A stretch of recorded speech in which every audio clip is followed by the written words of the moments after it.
You're listening to the We Are Libertarians Podcast Network. Find all of our shows at wearelibertarians.com.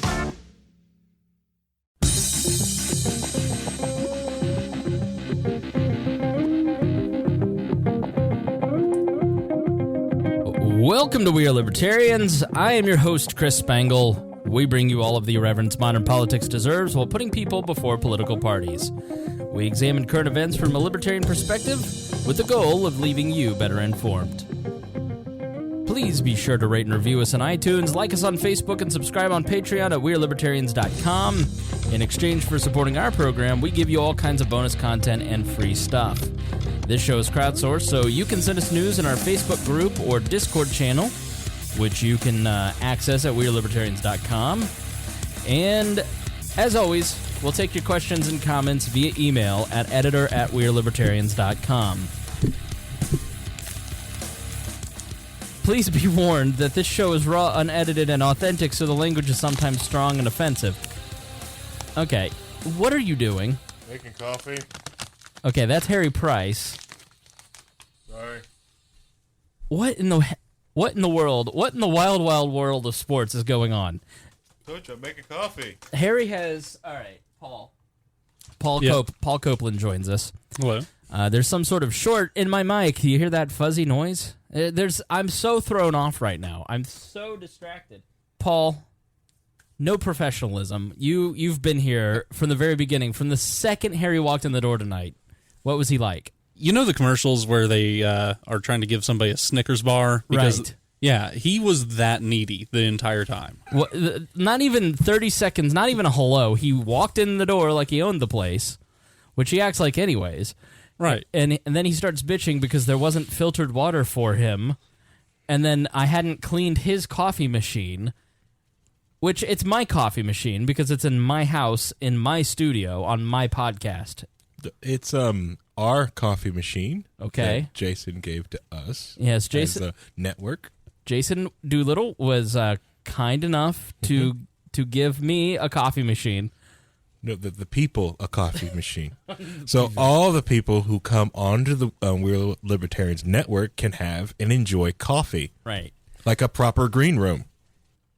Let's begin with a public apology, Harry. Okay. Okay? Yeah. Let's start with a public apology. Definitely. Paul, what time did you show up today? 6:30. What time were you supposed to be here? 7. Right. Mm-hmm. What is the one rule that We Are Libertarians? We have to not show up early. Right, and so you violated the rule. Outrageous, Harry. I know. Chris is outrageous. Oh, sorry. Yeah, you're outrageous. No, it was nice. Paul and I ended up having dinner. I didn't get a shower as a result, though. I smell like the pool. I went to the pool to do show prep today. Mm-hmm. Well, the pool is just a bath if you're lazy enough to treat it as such. Well, tell that to my 7th grade self, because pool day at school meant I didn't need to take a bath for 3 days, because I was the smelly kid, to be quite honest. Oh. Like at 7th, the next day you go to school and like you're in gym class and it's a cardio day, and you're just like, what smells like the bleach? Oh, it's me. I didn't take a bath. I guess I should have showered last night. So I just feel very hot and sticky. You know when you don't take a shower? Yeah. So if this podcast doesn't go well tonight, I'm not going to make you publicly apologize, because you showed up last minute. There were extenuating circumstances. You did not expect to be here, although you did get a shower, didn't you? Yes. That's right. And we thank him. After work, yeah, honestly. And so, but you came last minute. You're helping us out. But if this podcast doesn't go well, then I think you all need to write on Paul's wall that he owes everyone a public apology. Not just me, but the listeners. And as we know, the listeners and Dear Leader are one. All right, enough nonsense for this episode. Harry, we had a great time at Jason Doolittle, didn't we? Yes, it was a great time, splendid time. We got to, do that awesome podcast that we recorded on Thursday. Right. Then he treated us to some St. Elmo's, and we got to have a chocolate bag also. Yes, the chocolate, when he goes, Jason looked at me and goes, really? It's just to tell me that the coffee's done. You realize this is we are trying to be professionals here. Yeah. And if we had been professional and put this studio in the bedroom, you wouldn't have heard it. I'm not going to put the studio in my 1-bedroom apartment in the 1 bedroom. You should have. I had a date on Saturday. Okay, she walked in here like this was this. I was a serial killer. I'm not even joking. And she looked over on the wall, and I have a Donald Trump Halloween mask on the wall because it's like because the 3 and the V for Vendetta mask. Yeah, and she goes, "What is that?" I go, "Oh, that's a Trump Halloween mask." Are you a Trump fan? No. I just think it's funny. I had a Hillary one, but it fell off. Mm-hmm. It fell off the wall. She was like, okay.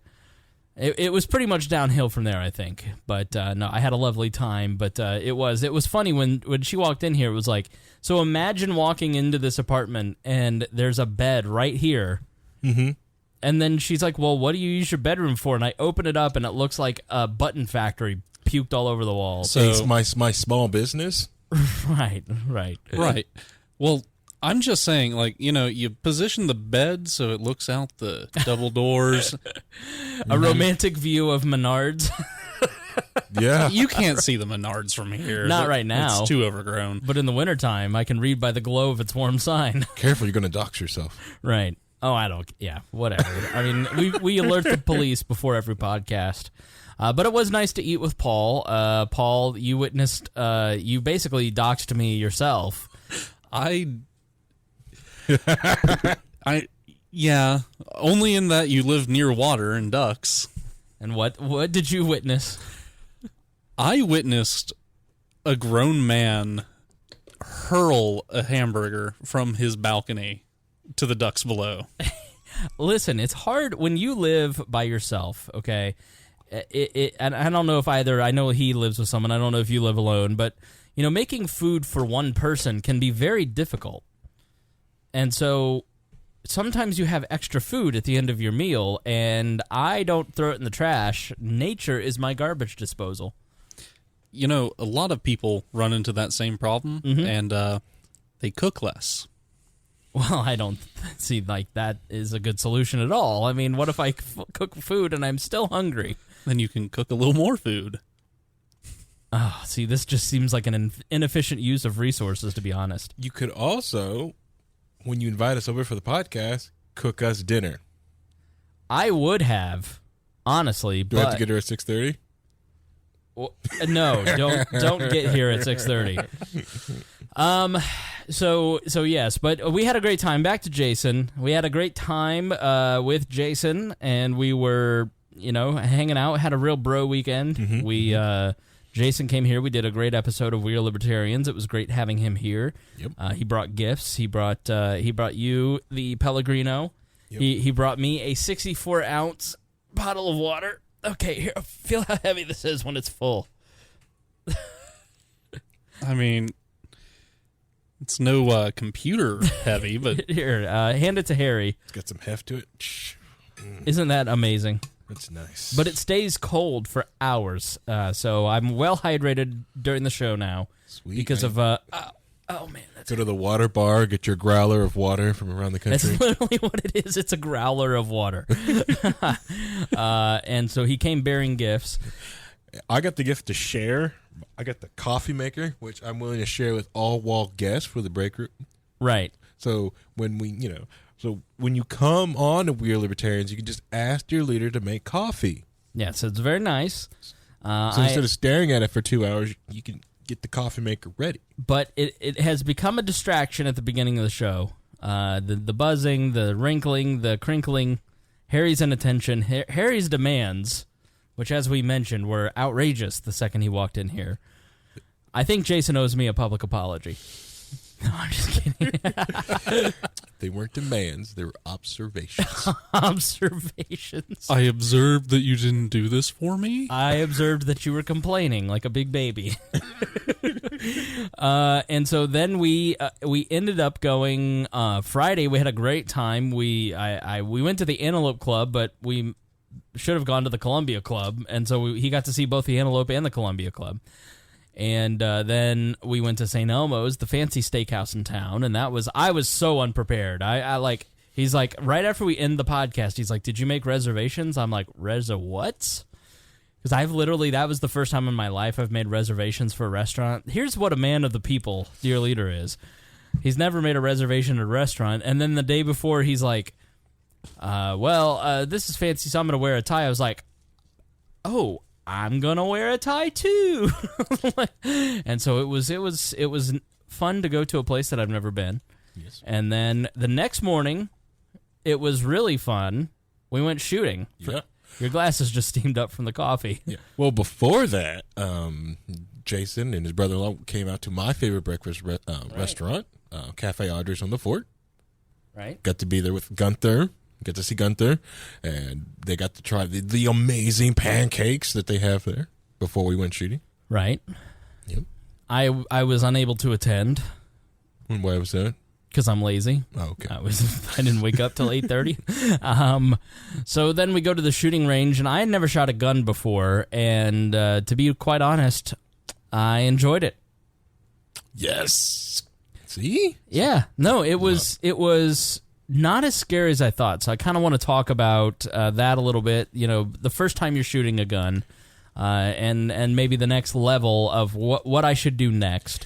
I think it also was Jason's teaching style. Yeah, Jason's very patient, very thorough, very generous. Yeah, and he did like the ones where it's more of like a true training. Like it wasn't a training class. Like I don't think it wasn't like the NRA test or a GOA style instruction, but it was really it was very catered to you for your needs. Right. So I think what I kind of want to do is I want to walk people through the process a little bit, because I think there are probably a lot of people like myself who just grew up in a suburban area and have never really shot a gun. They don't know anything about a gun. And it wasn't nearly, it's not that I thought it would be scary, but you just sort of like, you don't know what it's going to be like. Yeah, and it's certainly intimidating. Right. Is how I'd say it. That may be the better word. Yes, intimidating. Thank you, Paul. And you basically walk in, so I didn't know what I was kind of walking into. I mean, I guess you have, based on Blue Bloods and CSI, a vision of what a shooting range would look like, but it was just, it was like a really nice store. Mm-hmm. It was a really well set up store, and the guys in there were very knowledgeable and friendly, and they were talking about all the people that they argue with on Facebook and how many idiots there are who don't know anything about guns. Right. And then you sign a little waiver that basically says we're not responsible for your dumb ass. And you walk up to the counter, and they have a wall of guns. And so are all shooting ranges kind of the same, or like is this one fancy or what? All right, it's not super fancy. I want to say this one's more. We went to Indie Arms off of Keystone and 55th Street in Indianapolis. Shout out to Indie Arms. I want to say they're about medium. They're not that hoity-toity fancy type of gun store, but they're not that sawdust floor out in the most people like that out in the open one, but if this is a nice medium range indoor shooting range, right? It's meant to cater to people who are new to shooting, who coming in to shoot. Right. Because I think if it was too fancy, it would be way too intimidating, or if it was too open air, too raw, it'd be even equally intimidating for other people to come in. Right. Yeah. It's kind of like most people entry into different like ethnic food. Like if you're used to just having like your traditional Midwestern fare food, like most people could never walk into a Denny's before in their life, but they'll walk into one. Right. But if I try to have you walk into like some Korean restaurants you've never been before, it's intimidating until you've gone there, you understand the menu, understand the process, and you're like, wow, this place is awesome. I'm going to keep going. Yeah, and Stone says, my grandma's backyard is my shooting range, and I know a lot of people who, nature is their shooting range. They go on a piece of property and they shoot on a piece of property, but what was smart about the way that you and Jason set it up is that you were like, you didn't take me to the Thai place and give me the hot. You're like, give this white boy the mild, and some rice and naan bread. Right? Yeah. Let's just stick with pho and make it fake. Let's not give him the real stuff yet. And so So I shot a .22 caliber pistol to start out, and that was for what reason? One, to get you to used to just squeezing the trigger and getting used to the noise, the action of it, and safe handling on something that's lightweight and easy to understand and not so intimidating. Also, the frame of the gun also helped with recoil, so you wouldn't be too scared and jump in the recoil, and you could actually go through the process without having to deal with anything else. Right. So you could just, follow the instruction, and that's all you had to worry about. So there were a bunch of pistols, and there were a bunch of big guns that looked like AK-47s on the wall, and so I got the .22 caliber pistol, which looked like kind of a cop gun. It was the SIG, right? It was a Smith & Wesson. Oh, sorry. And SIG guys are mad. Yeah, and so I texted a picture of my friend. She's shot guns forever, and she's like, "Why are you shooting a lady gun?" And I explained I wasn't buying it. I was just starting to shoot on it. But it did come in a pink case. It did have a pink case on it. You're right. I didn't even think of that. Mm-hmm. And, you had your choice of 9mm, 38, 45 caliber. You had a bunch 38 special 9mm, 380 autos. Yeah. I guess if for those who don't know anything about guns, kind of like now I'm an expert, honestly, but like you had a wall full of like the ones that look like cowboys had, the ones that look like, He means revolvers. Right. 70s police, which is the midnight specials. Then you had like the current police guns, which are the Glock looking ones that look like, metal and square and black plastic handles. And that's the one that I got. I got the .22 caliber. All right, Saturday Night Special is just a cheap piece of crap gun. They're not. No, right. No, stop calling every revolver you see a cheap piece of crap. I said there was the Saturday Night Special and the cowboy gun. I gave them two different qualifications. Okay, I thought I was very descriptive. I was about very upset when you called my revolver a Saturday Night Special. That thing is expensive. Isn't that what you called it on the show? No, I called it a 38 Special.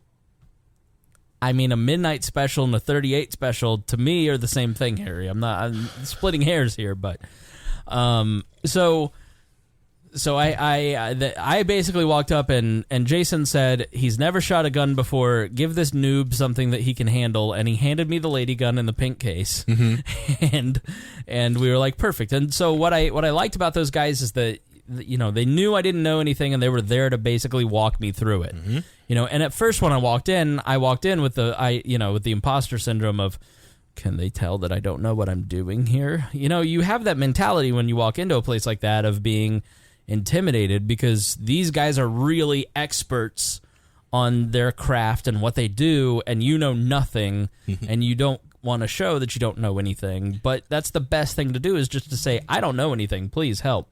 Exactly. When you go into your gun store, especially for the first time, if you don't have anyone to walk you through, the guys that they're there to sell money. Also, they love getting people into the sport, because if you're comfortable, you like the sport, just like you go into any game store, just like I'm sure, like Paul, when you walked into your first Magic store and someone first introduced you to Magic the Gathering, you didn't know anything you were talking about, but I'm sure they were more than happy to get you in.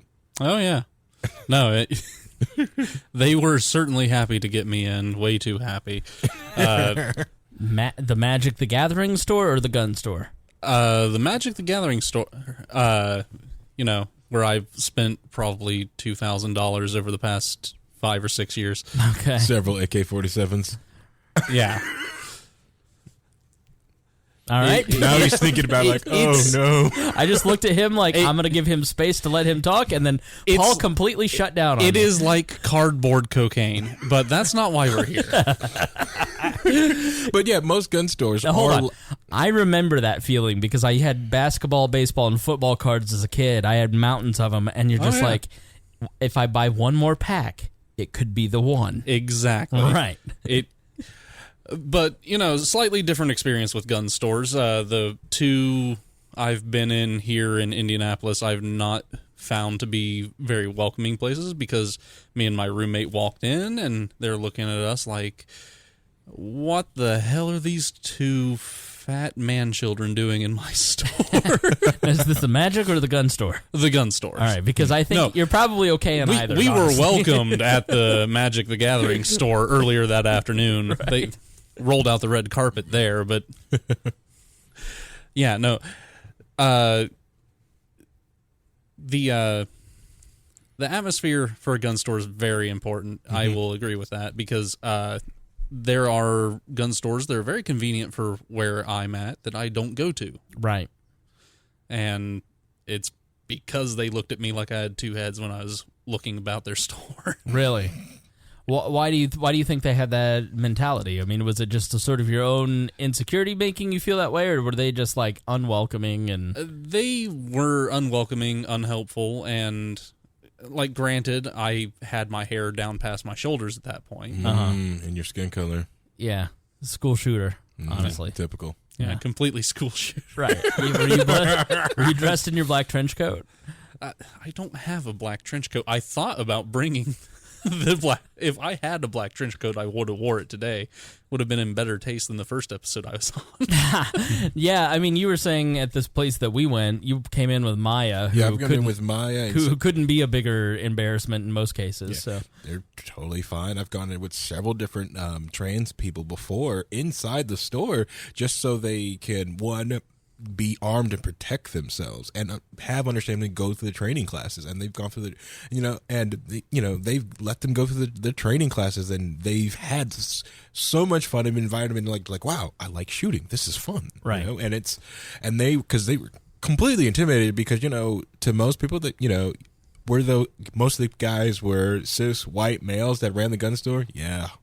Were they probably Republicans, possibly conservatives, possibly, who knows? There's probably a couple libertarians in there, who knows? Never try to talk politics with them other than guns. But they've always been very welcoming. I even walked in there with my porcupine rainbow shirt. And they just treated, and a lot of them remembered me and treated me like, oh yeah, it's Harry. Yeah, I wasn't saying that they would treat Maya differently because of her transness. I was saying it's because she's a jackass. Yeah, she's also, well, the other thing is I've also cracked jokes with those guys there before of I showed them the video of dumb stuff noobs do in gun stores. And I was in there a couple of times cracking jokes like, hey, I need a new thing for this gun, and you pull out your concealed pistol like that. Is right. Stupid moves people do at gun stores. Did I do any of them? No. No. I basically had the same attitude I'd have at 7th grade dances when I was in 7th grade. I'm just going to stand here, not look at anything, and hope no one notices me. So I'm not going to touch anything. I know everything here is dangerous and can hurt me. So I'm just going to pretend that I'm going to wait for someone to approach me, and then I will be fine. And then once you guys got there, I kind of walked around and I was just just checking everything out, looking at the guns. I'm amazed at how cheap guns are. I would have thought guns were over 4 figures for most cases, but they were $200 guns, $400 guns. The most expensive pistols that I saw were $1,100, and so I just, for whatever reason, always thought that they were way more expensive than they are. Need to renegotiate my wall contract if those guns were cheap. No, but you think what a gun? You'd think that a gun would cost more than an iPhone, but it doesn't. Well, one, your iPhone's over bloated. It's cost way too much in the first place. Move along, coffee boy. But guns, at the end of the day, they're just steel crafted to do a purpose. That's right. It. And it's a very old craft. Now, granted, technology has improved, and they've made them better, shoot differently, and do all kinds of different different things in the engineering behind it. There's a lot of R&D that goes through it, but there's so many that are built, right, and they're not having to get up on the latest technology. And there's so many different gun manufacturers. So yeah, that's kind of why the prices don't get too skyrocketing high. And if they're too high, it's no one will buy them. Yeah, or they won't buy new ones. And there is kind of a level of people trying to reinvent the wheel. There's not too much more that can really be done with throwing pieces of lead very quickly downrange. So sort of like the smartphone, where it's they've revolutionized to the point where now it's just we'll just make them more efficient and quicker and exactly. Yeah, it's all about saving a few ounces of metal here and there, getting a little bit tighter grouping when bench shooting, because at this point, the guns are so accurate that the only thing that you can improve upon is the human holding it. Right. Yeah. But yeah, no, guns, like, you can build them yourself. They're not super difficult to figure out the engineering for, which is another little wrinkle in the news here lately. Yeah. Wasn't a guy just given the ability granted? I mean, the state basically gave us our freedom, and he's now allowed to 3D print guns. Or what was that story? Cody Wilson? Yeah. First off, he never stopped. Because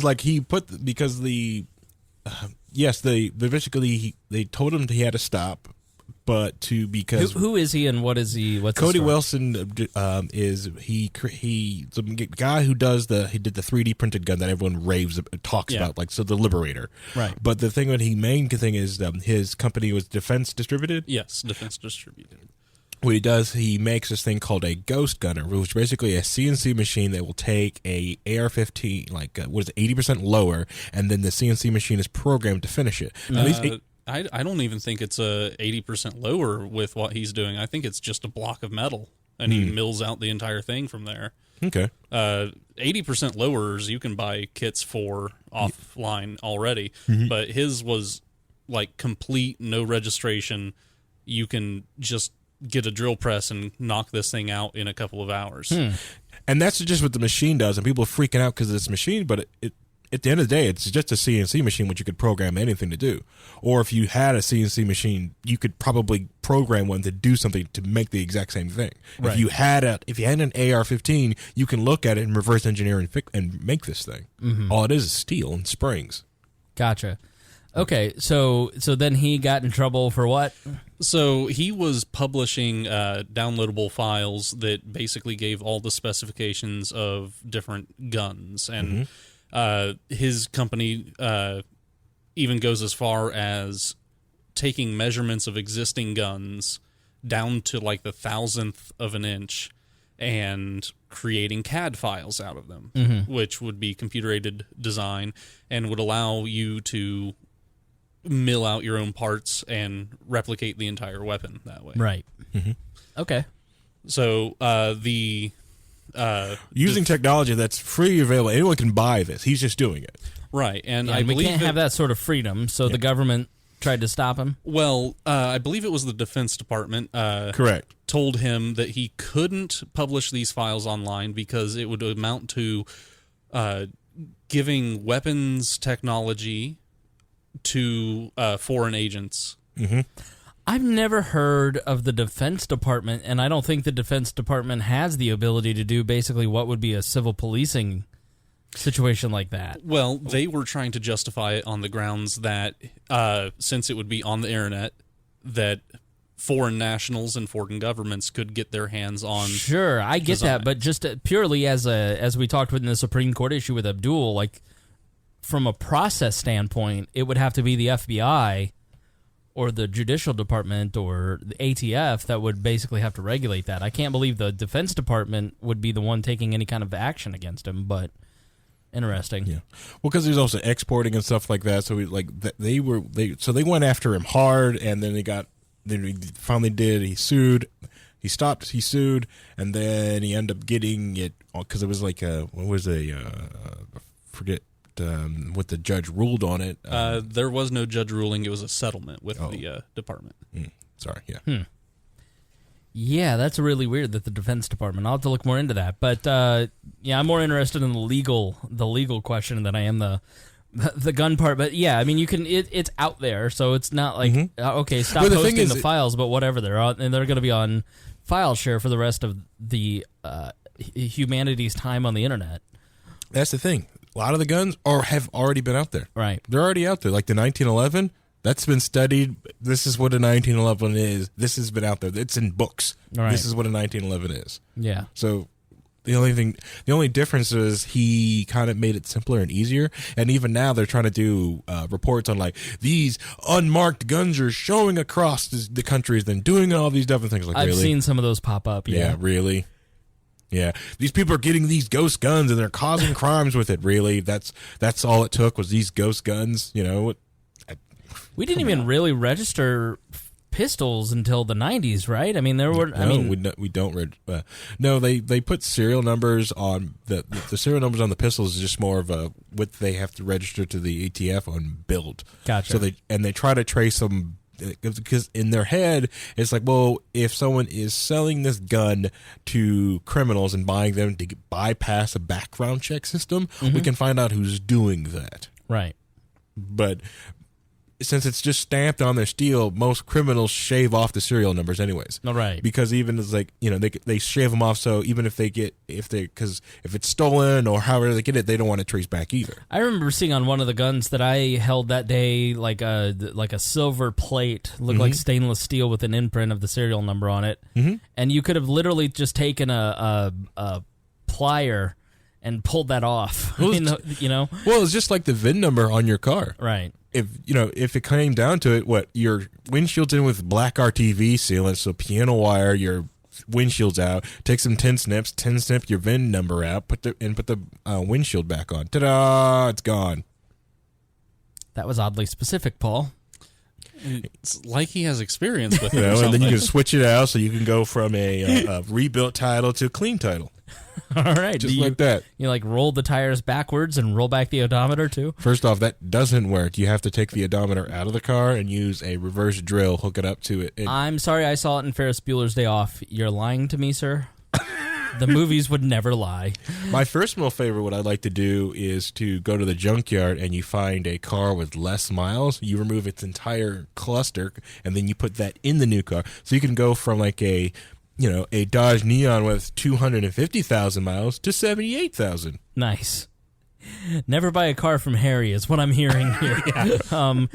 So such an educational episode. I know. All the ways to be a criminal. So I am getting my little gun, and I hand over my ID, and I basically. By the way, they probably sent your information to the IMPD. By the way, did they? Yeah. How do you know that? Because they do that. I think so. This has been an episode of We Are Libertarians. Thank you for joining us. No time for final thoughts. I've got to go. No, so when we were standing there, what do they put it in a database, or do they run it real quick to check your background, or what's the purpose of sending it there? So you have no warrants for your arrest or something like that. Gotcha. They just check people. So, well, granted, I don't know. I don't have no proof that they check people, but I have known of Rangers. I don't know if Indy Arms does that, but I've known of Rangers to do that. So what, are they trying to help the police? Yes. That's what they do. Wow, this is like some thin blue line BS here, Paul. Well, from their perspective, it gets them good favor with the people that could cause them trouble. That's a really good point. Yeah. Yes. It's basically paying off the Gestapo. Yeah, makes total sense. Pretty much. And if they have an issue, then obviously they want them to come out real quick. Well, and it also, if they are getting the criminal element out of their establishment, being a gun store, you don't want to associate with that. So, absolutely, yeah. They are highly incentivized to not have anybody that could cause trouble or, that could buy a gun and come back to them. So you're not saying that they ran a background check as we were standing there. They're just sending that eventually, here's the people that came to the range. Yeah. Just kind of like Motel 6 does and most hotels do. Really? I didn't know that either. Yeah. Yeah, most hotels, they send your background check. They send your information to the police. And Motel 6 actually got in trouble with it because they actually was doing, they were helping ICE agents started picking up on some of the names they would call in. I can't imagine how many times Aaron Ewert's name's been registered in. Anyways, inside joke that nobody else gets, but when Aaron hears it, he'll laugh. So, all right, that's interesting. Yeah, I'm surprised that there isn't any kind of I guess having always heard how regulated guns are and how dangerous they are and how all of this is, that they're not. Excuse me. Well, that's the other thing is they're not running your background as you go in. They're just handing you a loaded weapon and have a good time. Yeah. So a lot of the myths when you walk into a gun store and buy one and do stuff at a gun store, it does help dispel a lot of myths that a lot of people have. For example, one there's no background check process. You can just walk in and easily get a gun. I really wished that we could have just had you buy a gun so you could go through the whole process. And we could even had you mock through the process of like filling out the yellow sheet and going through to understand like what happens when you do the whole process. Right. So like, what is the process to actually buy a gun? Like, if I wanted to buy that one that I was looking at, that little $300 dealie. First, to check out the color chart to make sure you're white enough to get it. Okay. Do you have any Limp Bizkit on your iPod? No Marilyn Manson. I played a Limp Bizkit song this morning, and Lacey never heard of it before. What? I know, right? I was shocked. Wow, what kind of older millennial is she? I know. I looked at her and I was like, "You've never heard this?" It was Boiler, by the way, for those Limp Bizkit fans that are wanting to know. So I want to buy that little $300 pistol that I was looking at. What's the process? First off, you take some of the small jewels that you have and you tell them that you want to buy it. Then you would... Wait a minute, this is Zelda? Like, take some of your small jewels? Yeah. You mean money? Yeah, whatever. Some bullion. You walk into the castle and you say, "Dear sir, my name is Zelda." Zelda's the girl, okay? Whatever. Peter Pan. You're Peter Pan then. All right, no. So I give them some of my gems. And then they would ask for your ID and then give you this yellow sheet, or sometimes it's white, but most of the time it's freaking yellow, and that you would fill out your background check. Basically, they ask for your name, your address, and they ask you, and you go through like this questionnaire, like, have you ever been convicted of a crime, domestic violence, what is it, mental health, how's your mental health, and then after they go through this entire questionnaire and you answer the questions correctly and truthfully, they then make sure you did that correctly by calling the FBI and getting an FBI background check for you. And the FBI checks what? They go through your criminal history, which is reported, make sure you're not I'm going to say this word wrong, dishonorably discharged from the military, okay, or committed of domestic violence, or anything that would disqualify you from owning a weapon. Basically, a violent offense. Yeah, violent offense. Yeah, gotcha. What if I had like a drug charge? Let's say I'd have been caught selling weed. If it's depending on the state, but if you just was like a small misdemeanor charge, you would be fine. Yeah, and I've heard... it depends on the state. And I've heard in states that now with medical marijuana, anybody who holds a medical marijuana card, they're taking their permits, the concealed weapon permits, yeah. So a lot of people like to push through the constitutional carry thing, so they wouldn't have the ability to strip you of a right just because you want to partake in another right. Interesting. Okay, that's what constitutional carry means. Basically, it's saying this right trumps whatever phony baloney law you want to try and curtail with. Right. It's correct. The complete Second Amendment shall not be infringed. Yeah. Right. Because I always believed in the aspect of anyone you do not trust with a gun, don't let them walk around.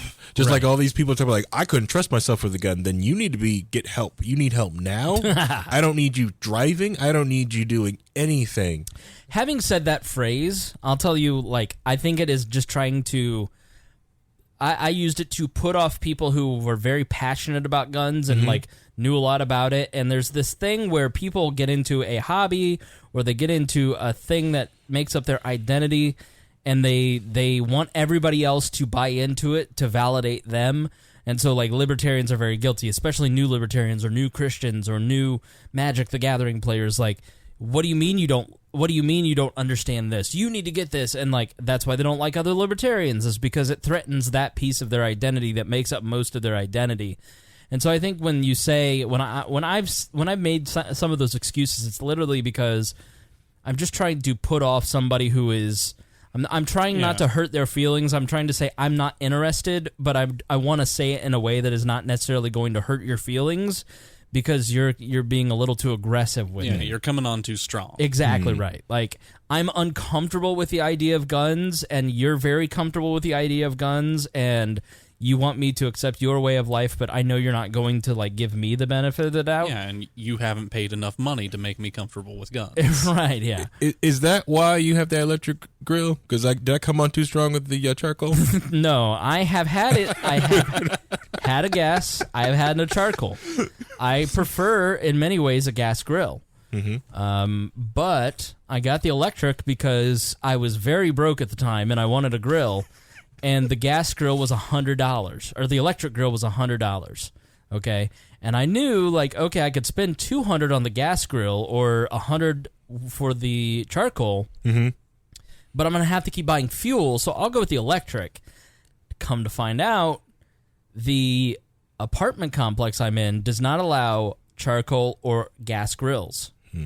So I called them and I say, I have an electric grill, and they said, that's fine, you can keep that because it has no flammables. Yeah, it's basically a novelty item. It's not a novelty item. You can ask Aaron or I entertain many ladies. They've all tasted my chicken. It's delicious. Never seen any ladies here in this apartment. It's true. I meant my cats, but whatever. Can I tell you a quick sidebar before we get back to gun talk? So I'm at the pool yesterday. But that's why I have the electric grill. Have you ever been invited to the pool here, Paul? No, I have not. Me either. Paul, you can come anytime, Paul. Harry, Saturdays between 4 and 6.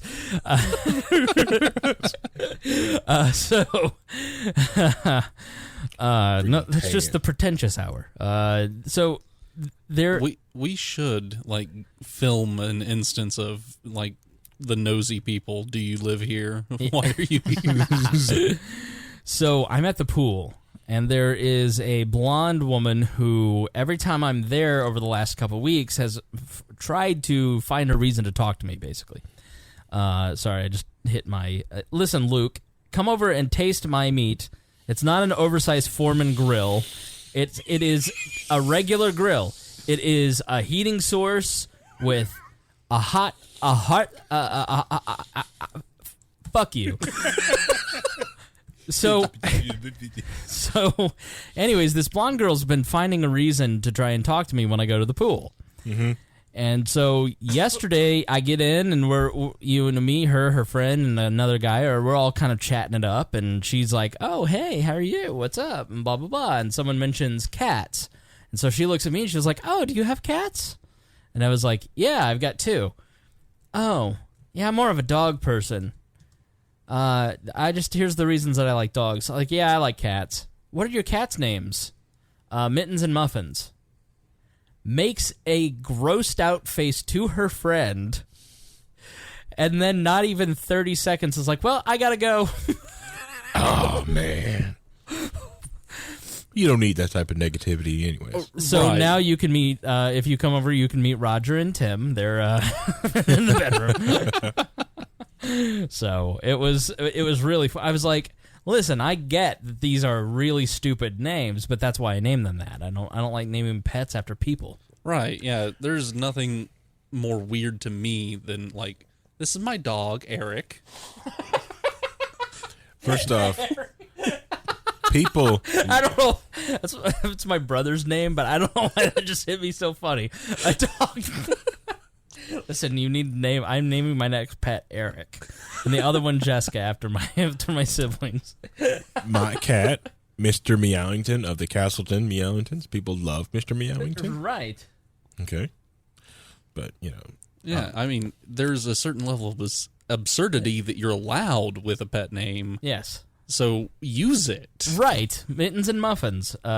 Stone's dog's name is Joe. Like, come on, Stone. Like, your name is Stone. I bet he lives but your dog's name is Joe. So he sleeps with Joe. Leave him alone. No, but I'm saying his name's Stone. Name the dog Stone and your kid Joe. Or Cold. Stone Cold. That's right. Stone Cold. Stone Cold. I don't even know. Stone Cold Aldridge. Yes, Paul. No, but why not Gravel? So you have Stone. Yes. All right. So back to the gun shop.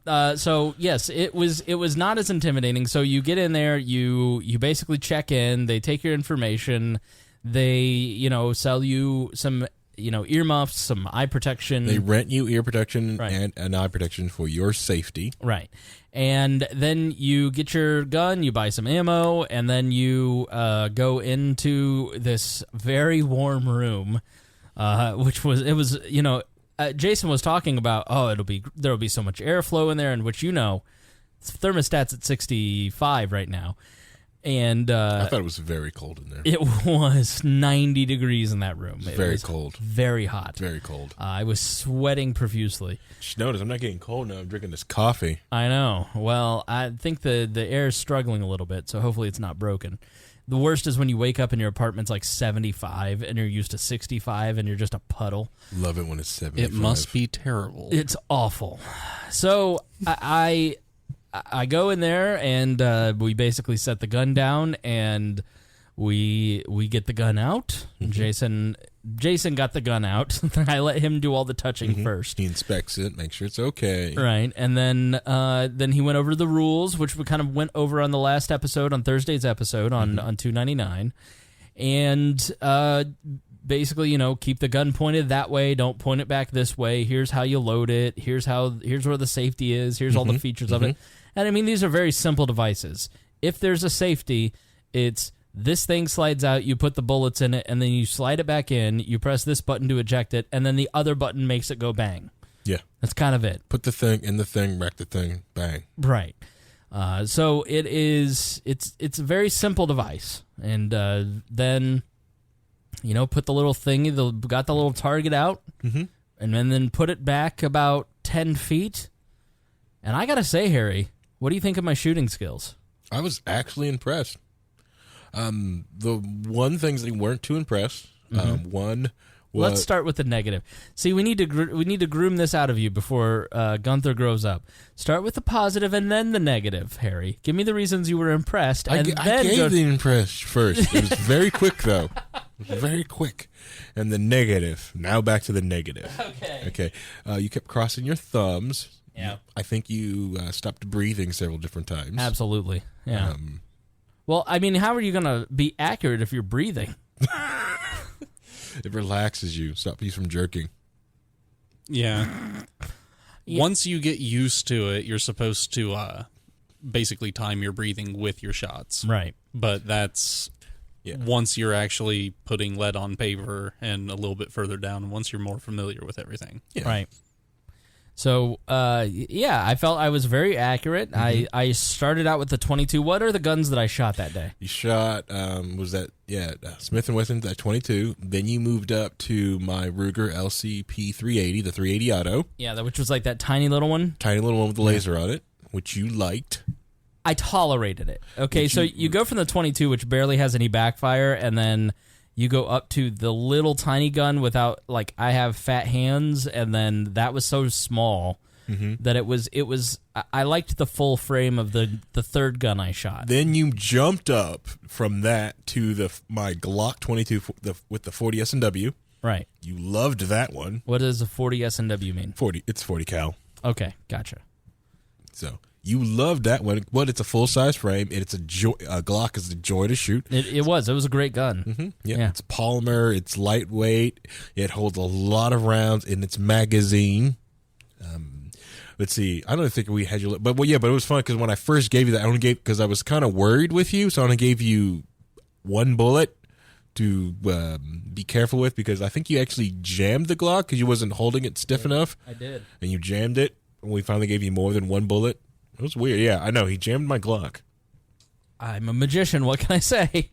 I have seen a YouTuber literally pull apart a Glock and shove peanut butter, honey, like melted gummy bear stuff, put it back together and fire it without it jamming, and you managed to jam it. I did. What can I say? I'm a wizard. But basically what happened, he just didn't, the gun didn't have enough pressure, he didn't have enough palm pressure on it. So limp wristed it a little bit, and it didn't have enough to work mechanically. Yeah, but the thing is, he was used to shooting the 22, the 380, and so that 40 just got a little bit more kick to it, just a little. And then you went down to the Smith & Wesson 9mm, which I think that's when you liked that one too. This was that the one that looked like the Midnight Special? No, it's a revolver. Say revolver. Yeah, the Midnight Special looking one, the one that the revolver basically, the one that I had to like take the little spinny thing out and then put the bullets in individual. The cylinder. Okay, yeah, the spinny thing. That was where I liked that one, but there was a lot of kick on that one because it's an ultralight. It's an ultralight one. Okay, what does that mean? It means the frame's just very like shaved down, so it's lighter. Right. So it's meant to be carried, so you don't feel too much of its weight. Right. Now they do make a better one. Like I think if you didn't like it, they make ones that are heavier that will take a lot of the kick out. You can also get one that has a shrouded hammer. Like that one's the hammer. It's very pronounced. The shrouded hammer was my nickname in college. Because I don't think you even like pulled the hammer back on it.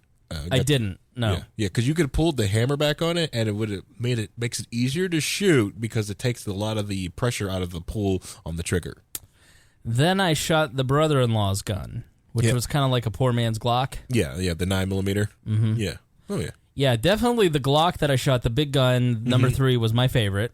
It's like the dating game. That was my favorite of the ones. Then I would say the 22 was probably, but that's, I think, because it was comfortable. Yeah. And then I liked your little gun, the second one I shot. The 3, the LCP. Yeah. Yeah. Yeah, a lot of people like that gun. They like to get the larger one with a larger frame on it than that tiny little one I have. I got that one because I got a duplicate because like Lacey and I have the exact same gun. I guess I realized there was a laser on it. I just wasn't looking at the laser. To me, Jason, whatever Jason said to do is whatever I did. So he told me to focus my eye on the end of the barrel sight. Mm-hmm. Don't look at the close sights. Don't look at the target. Look at the end. So I was just looking at that, and I was lining it up as best I could. So all right. So you wasn't looking at the laser. I was not looking at the laser at all, no. And I, at one point, had the target back to 25 feet with that gun and was just nailing it right on the X. Which I'm shocked because the sights on that gun suck. Yeah. They're the worst. And I can't believe you were using the sights on it and not the laser. All right, so Paul, let's pretend you don't know this. I'm going to show you 2 targets. And I want you to guess which of the 2 targets are mine and which are Harry's. Okay, so here's target number 1. All right, so you look at this for our radio listeners. We've got nothing. We've got, there's 1, 2, 3, 4, 5, 6 circles. All right, and in the first circle with the X, that's where most of the bullets are, in the little white part. And then we've got some in the 9 area, just right outside of there. And then we've got a couple in the 8, 3 in the 8 area, okay? But there's none in 7. There's none on the other parts of the target. All right. And we've got this one. All right. We got bullets all over the place. We've got, most of them in the X. And a lot in the 9. But there's a lot in the 7. A lot in the outer parts. There's one right up on the logo at the top of the target. It's all over the place. So if you were to guess which target was mine and which target was Harry's, what would you guess? Well, the uneducated guess based upon first-time shooter would definitely be yours on the... is the sloppy one. Right. Right. Wrong. I am the one that is in the 9 and 10, and Harry's is the sloppy one. Harry, what do you have to say for yourself? I never claimed to be a good shot. My favorite Gundam is always heavy arms, and my thing is if you can just put rounds downfield, it's a good day. All right, so this target here, you can see this on our YouTube channel, and we'll post these photos and video of us shooting in the Facebook group. Now, this is Kim Jong-un. It's like a zombie Allegedly. Kim Jong-un. There is almost every shot was a headshot. I was aiming for the mouth. I got 2 in the heart and 1 in the junk. And then there's one other shot. Guess what shot was Harry's? Well, based upon prior trends, the one way up... far to the left, almost to where you clip the paper onto the lift, completely away from Kim Jong-un. Very sad. That one up there is what we in the business refer to as a warning shot. Right. It's exactly right. There was that. What was that shot? Because I was genuinely annoyed because I had such a good piece of paper going, and I was like, this looks great. And then Harry walks up, shoots a gun, and nails it so far away from the target. Mission accomplished. And I was like, you ruined my paper. First off, this is right after he jammed my Glock. Okay? All right, let's get that straight. All right. And then I wanted to make sure, to make sure the gun was firing right. So I put one into it, and then I fired. and I meant to put that shot there. I said not to ruin his group because that's all was his grouping. I don't want to like boom, put a big massive 40S&W hole through that sucker. All right, so it was very thoughtful of you. Yeah. But no, I was like, I immediately started giggling, and Jason goes, "What?" And I go, "Well, this is a great opportunity for me to troll." Content. Exactly right, yeah. I put it up there on purpose, but I use a Glock because I will admit I'm a terrible shot. That's why I use a Glock. Right. So what does grouping mean? Because people keep saying grouping to me when I had posted the photos, and I don't know what that means. Okay, so basically, like what diameter circle you can draw around to include every shot. Right. Okay. So basically, it's a measure of how accurate you were. When you get a mommy bullet and a daddy bullet, and they really love each other. Okay. So I would say on the Kim Jong-un, it's pretty much 6 inches. I mean, within a 6-inch circumference is kind of where, in the second round of shooting that I did with a bunch of guns, including 25 feet with that small gun, and it was around 6 inches. So is that good? Yeah. Yeah. Yeah. For a first time? Like, what would be considered, like, I don't expect 6 inches, well, some would expect 6 inches to be good, but maybe not over at Chateau Price. What is...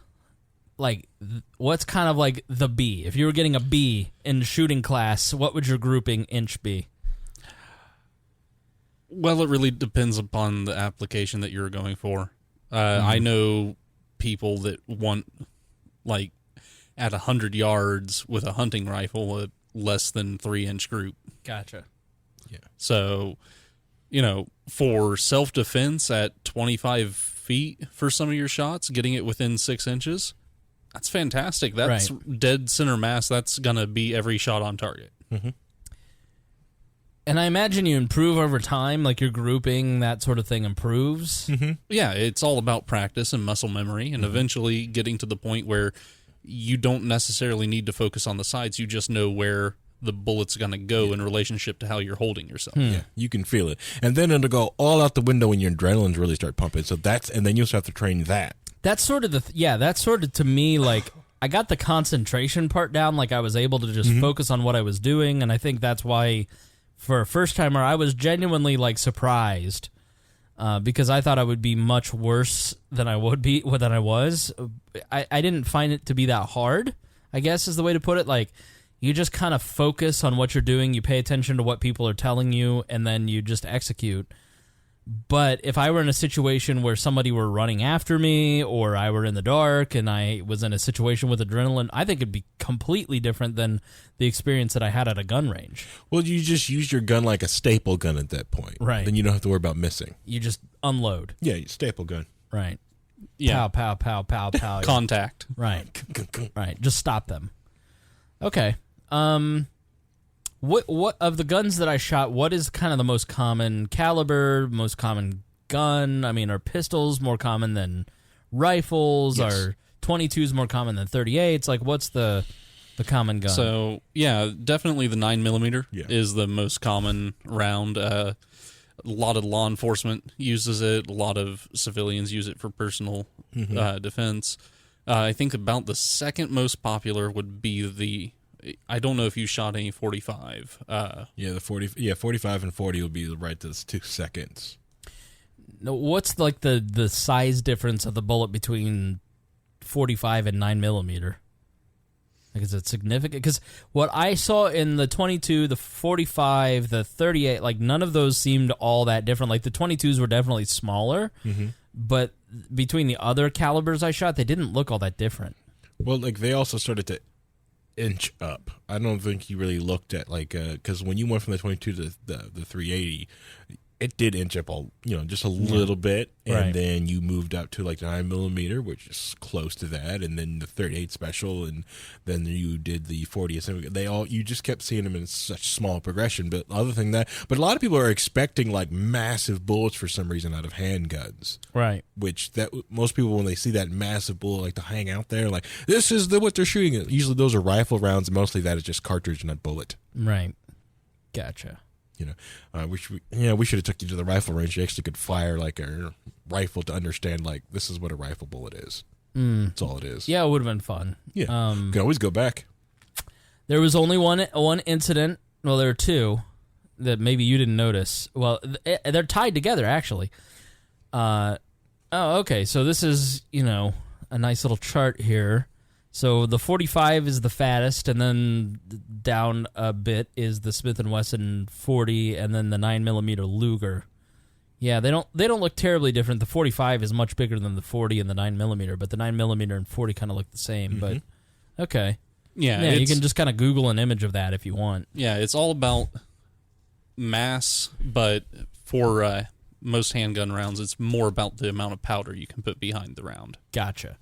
So there was only one incident where everybody freaked out, and I was shooting the 22 early on, and I was wearing shorts, and a round shot up, bounced off the wall, and landed on my ankle and started burning. And so I was like, I'll just let that go.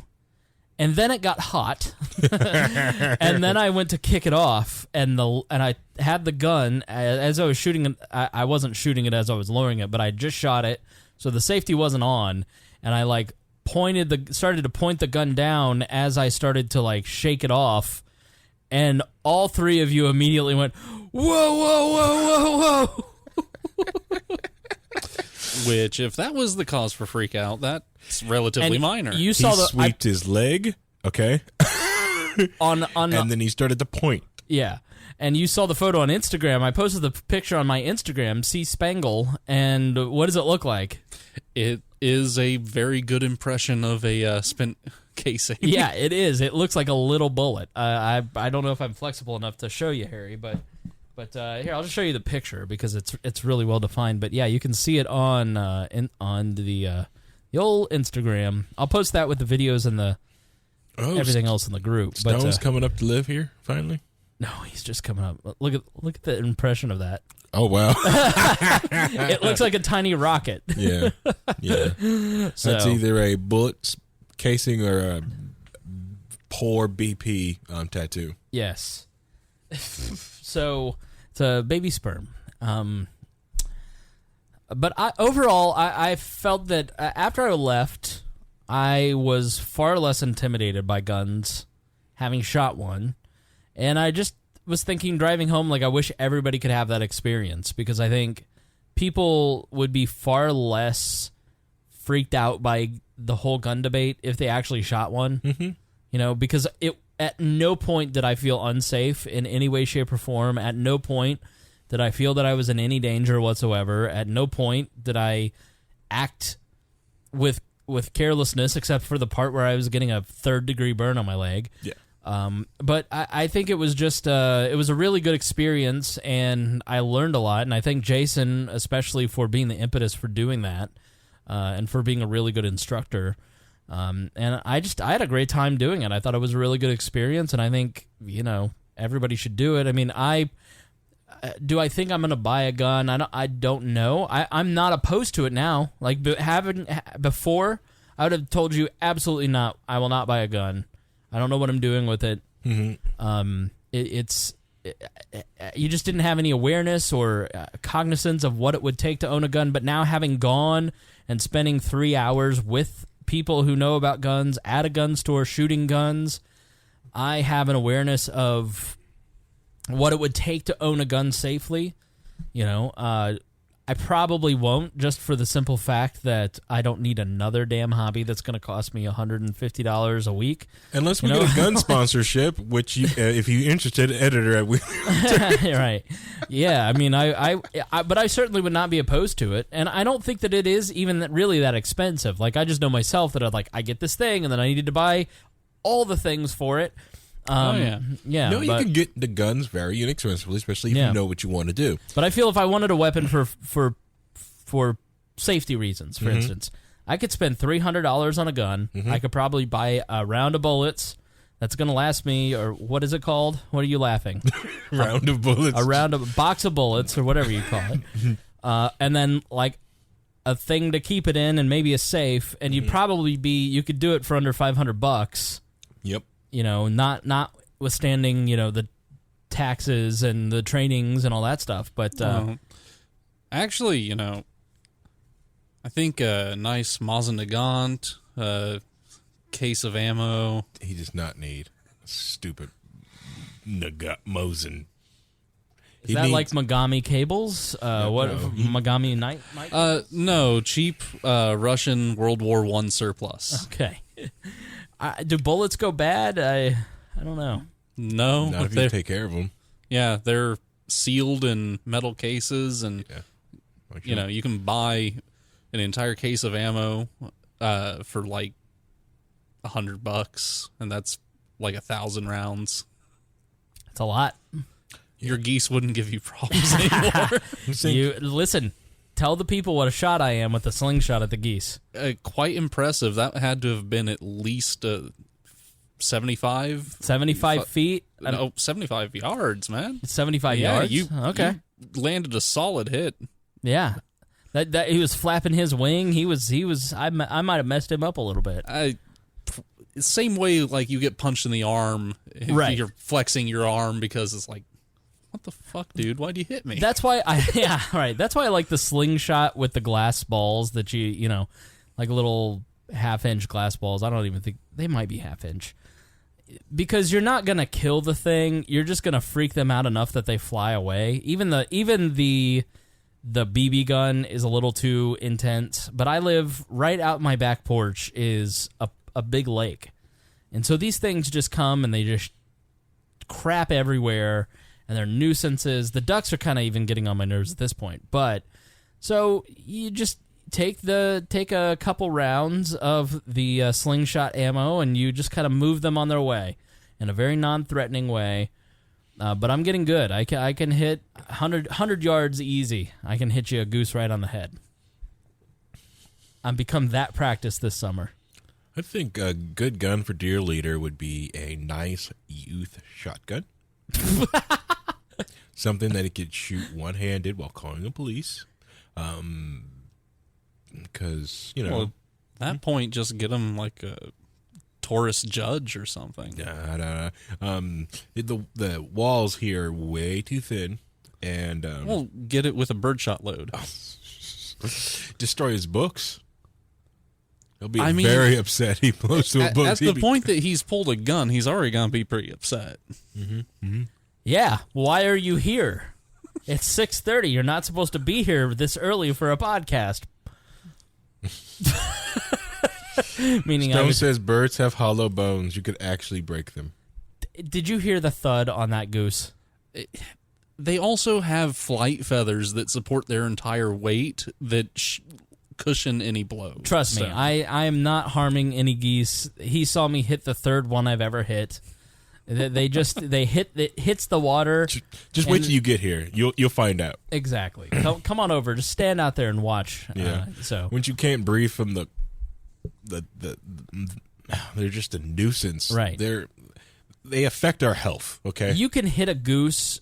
I hit one goose broadside, 25 yards, and it just went thud, and the goose looked at me like it didn't even flinch. So these things are so well built. Yeah, unfortunately. God really did a good job with those things, yeah. Until it comes to a mid-sized sedan or something. Yeah, Buick. You would have to have a Chrysler 300 to kill one of these damn things. Was that you? No, I make no promises, no bones about it. So yeah, I say everybody find one of your gun friends, go shooting for a day. You'll be better for it. And also take a gun safety class. Even if you you've taken the class before, it's been a few years, take a refresher course. It's fun. Stone says, "Oh, my cousins have killed a squirrel with a slingshot. I would never fire at a rabbit or a squirrel or any. They're tiny and fragile. A goose is 8 times the size of a squirrel. And annoying. Right. You know? Like, get out of here with your stuff. Yeah, and you're using tiny ceramic, I mean, glass balls, yeah. Yeah, that's not the weight that would be required to kill something. It hits the water a half a foot away from these things, and then they go, wah, wah, wah, wah. So, yeah, and honestly, if I killed a goose, I would not feel bad about it. If I killed a duck, I'd feel terrible. Like there was a little bit. That's the sucky thing about it. You kill them, you can't even eat them. They're awful. They're gross birds. Yeah, they're just air rats. Yeah, they're just rats, and they have Right. and we have to suffer through them because somebody thinks they're awesome. I say we reintroduce more predators of theirs into the wild and get rid of them. All right, so speaking of guns, so I have the week off, which is why you're getting 4 podcasts this week. The great interview last night with the head of the Libertarian Christian Institute Listening to that today. Christianity and libertarianism. I thought that went really well. Tomorrow, a regular episode again. We're going to be talking about the Russia stuff. And then on Thursday, tentatively, we've got scheduled From the Swamp, episode 2. Yesterday I was just watching TV, kind of lounging around, and I logged into my brother's Showtime account to watch the circus. And before I got there, I saw that Sacha Baron Cohen has a new show, and I love Sacha Baron Cohen. Like, to me, Andy Kaufman and like Borat, I think is the funniest movie ever made. It's just my sense of humor is like when people can't tell what's real or not. I think it's hilarious. Like, I wasn't actually mad about the coffee maker earlier. It's just acting. It's comedy. I think it's a great thing that Jason Doolittle got Harry a coffee maker. But it's not funny if I say that. Yeah, I have to be irritated. And if you believe that I might be irritated, then it's very few times that I'm actually mad. But anyways, that's my sense of humor. I just, like, Andy Kaufman, to me, if you don't know who that is, go back and research Andy Kaufman. Hilarious stand-up in the 70s. Faked everybody out completely. I think Sacha Baron Cohen is hysterical, and he's got this new Showtime show where he's basically, I didn't like it as much. I think it's a little kind of predictable and hacky in a lot of ways, and kind of, you can see the bad editing on it, but he is trying to be political and doing politics and, you know, going undercover. He interviewed Bernie Sanders in this episode as like an old redneck about healthcare, and it was just kind of silly and pointless. Who else? There was one skit that was pretty funny where he was like a super liberal person hanging out with Christian conservatives, and he was just saying, like, talking about free bleeding on the flag and like just really weird liberal stuff. And then there was another character that was like an ex-Israeli Mossad agent talking about guns, and like, of course, like, he doesn't think that teachers should be armed. The kids should have guns. You know, it's like, okay, all right. We see the predictable reversal. And sometimes I don't, because I work in the comedy industry, I don't know if I'm, like, thinking this is hacky because it's such a predictable thing because of what I do, or if it just is. So he has this, like, 10-minute skit, which you can find on YouTube. I'll put in the show links so you can actually see this for yourself.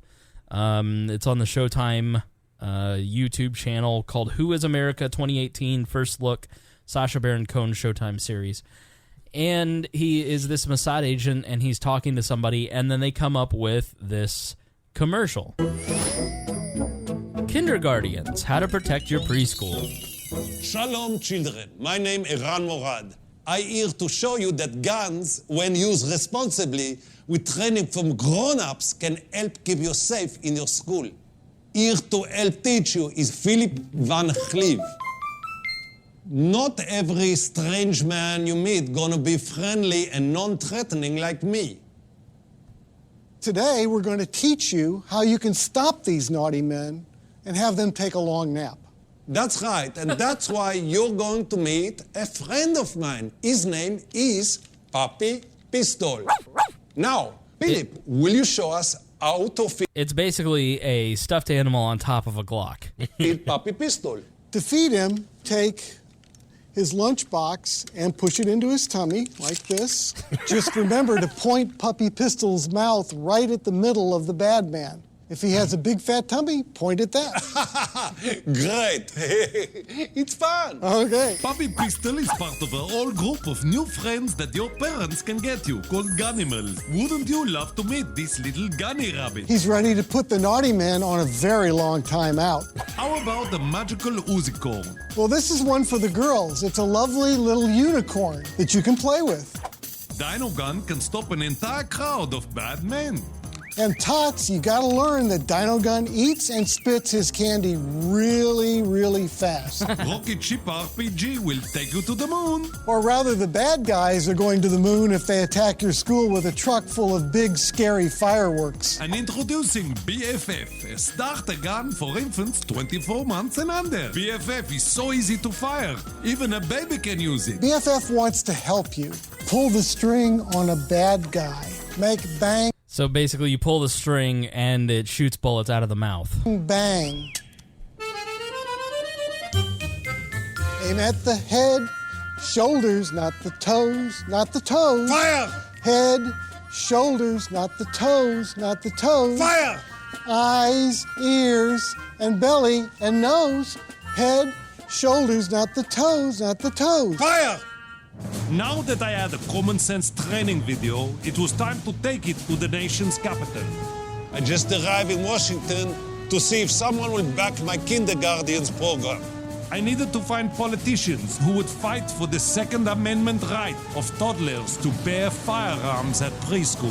So I met with lobbyist Larry Pratt, director of Gun Owners of America, which have 1.5 million brave members. The evil's in our hearts, not in the guns.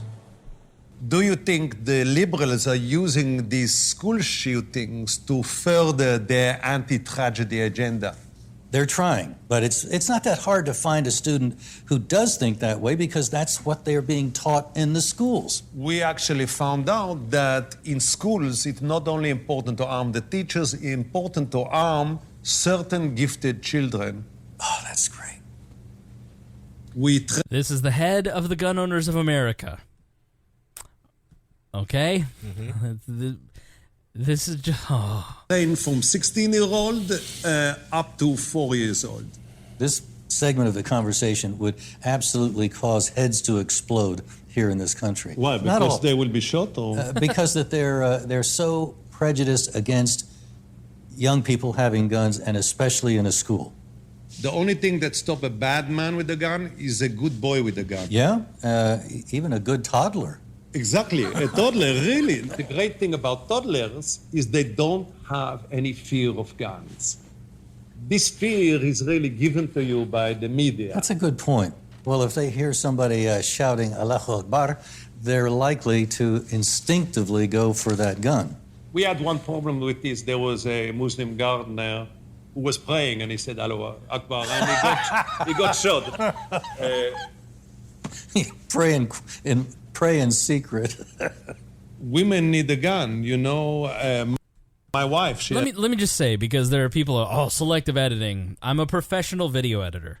There were no selective edits. Like, the guy, pray in secret. Like, at every point in this video, he is not editing to make them look bad. They're doing it themselves. Like, you're arming toddlers? Okay. I have a gun. It's so bad, I almost have to wonder if he knew, like there was something up and he was just playing along with it. It's the only explanation for arming toddlers. And she shot me once. You know, what can I do? I get horny in the middle of the night. His wife. But it's not rape if it's your wife, eh? They shake hands and laughing. Right. That probably won't be on the video we send to the Hill. Oh, no. What do I need in order to introduce this program into America?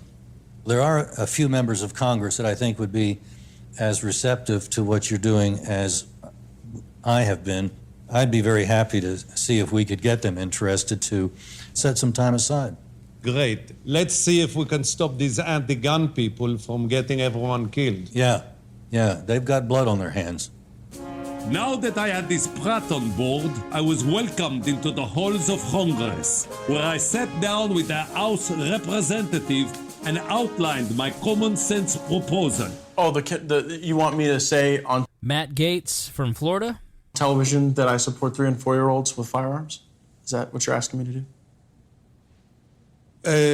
Yes.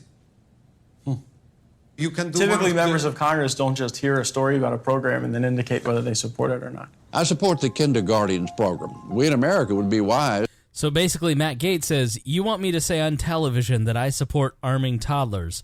The next voice you hear is Trent Lott, former Senate Majority Leader. To implement it too. It's something that we should think about in America, about putting guns in the hands of law-abiding citizens, good guys, whether they be teachers or whether they actually be talented children or highly trained preschoolers. Maybe having Dana Rohrabacher. Young people trained and understand how to defend themselves in their school might actually make us safer here. A 3-year-old cannot defend itself from Joe Wilson from South Carolina. a assault rifle by throwing a Hello Kitty pencil case at it.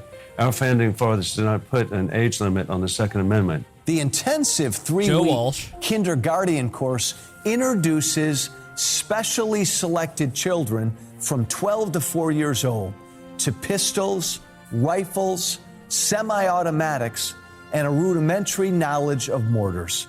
In less than a month, a first grader can become a first grenader. Toddlers are pure, uncorrupted by fake news or homosexuality. They don't worry if it's politically correct. Toddlers I kind of stepped on that. This is the head of the Gun Owners of America, Larry Pratt.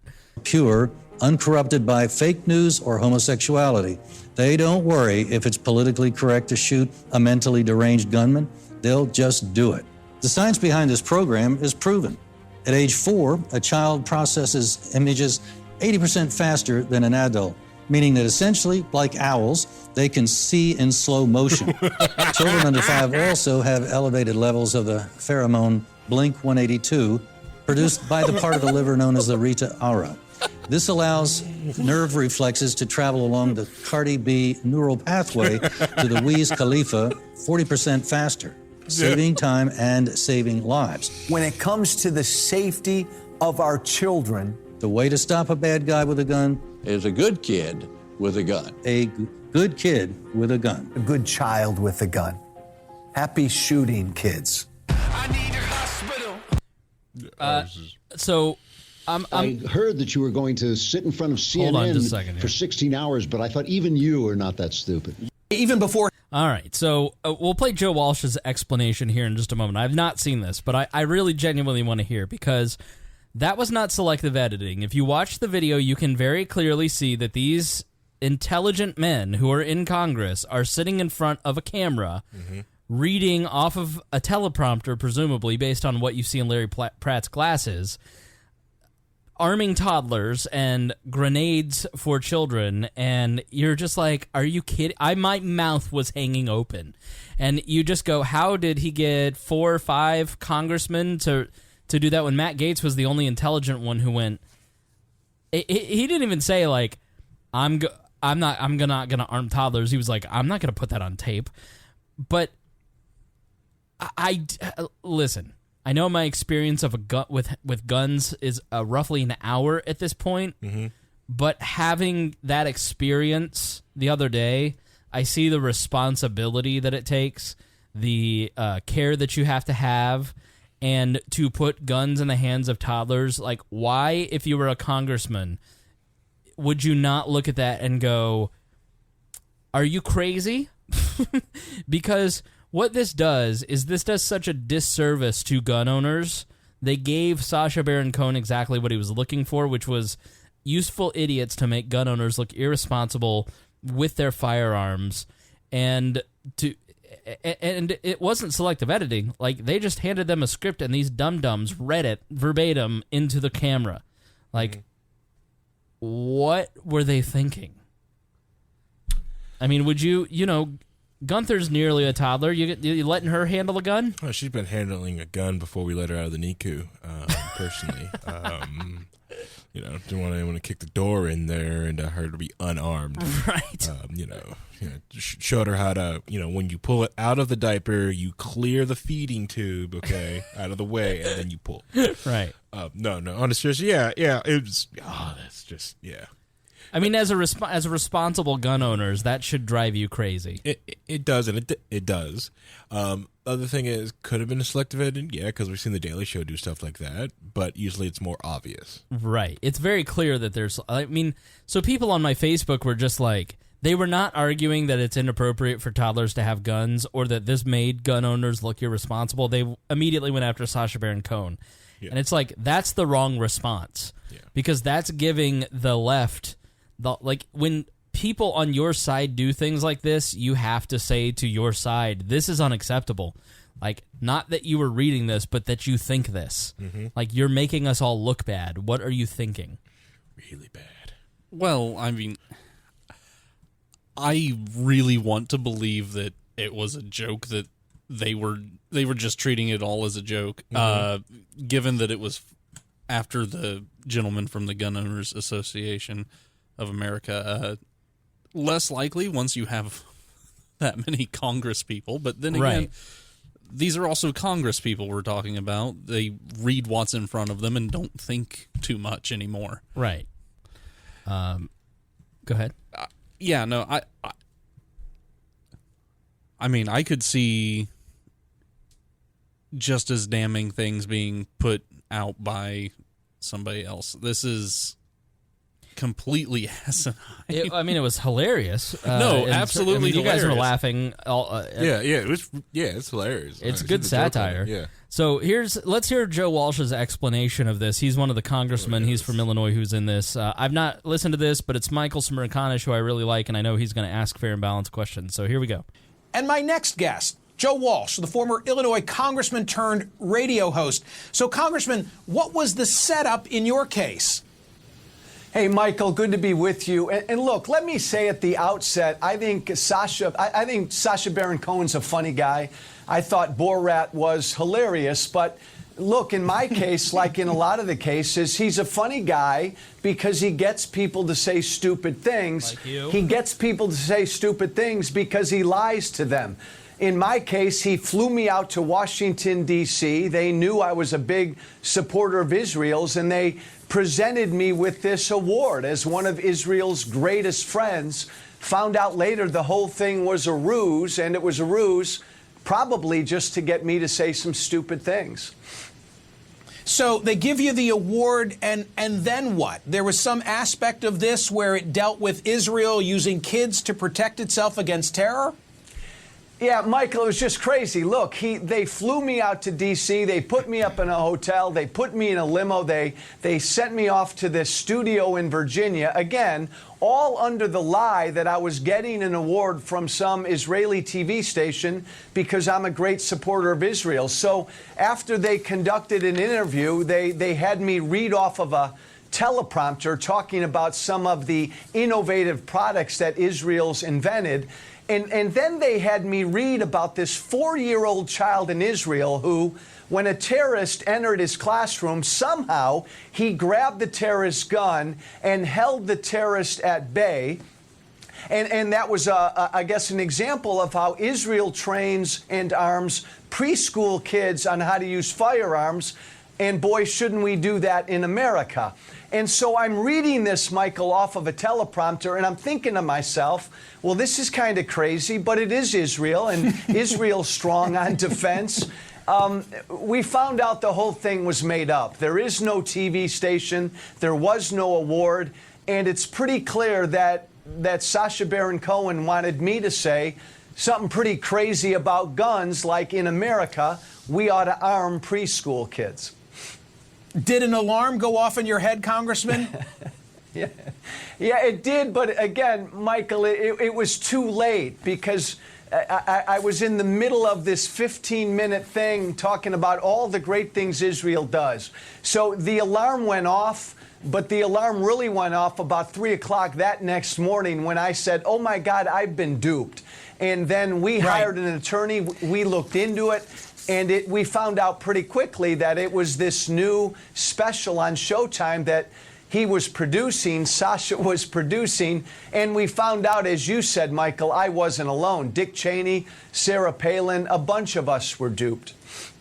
So relative to Governor Palin, I mean, look, I feel like when I watch it, I am going to have a laugh at your expense, and nobody seems to have gotten hurt. You will. But the Palin thing is really troublesome to me because on her Facebook page, Governor Palin said that Sacha Baron Cohen posed as a disabled veteran had heavily disguised himself as a disabled U.S. veteran, fake wheelchair and all. I mean, come on. If there's a line, surely that's over it. Sacha Baron Cohen responded. He said something like, the only service I said I was in was the United Parcel Service. I guess we're going to have to wait and see. But react to what you've heard about the Palin episode. Well, and Michael, good point. And that's part of why I came out this past week, because I do think he crossed the line with Sarah Palin. Look, again, he's a funny guy, and what he did to me was funny, and I'll probably end up looking pretty stupid, but that's okay. I'm a big boy.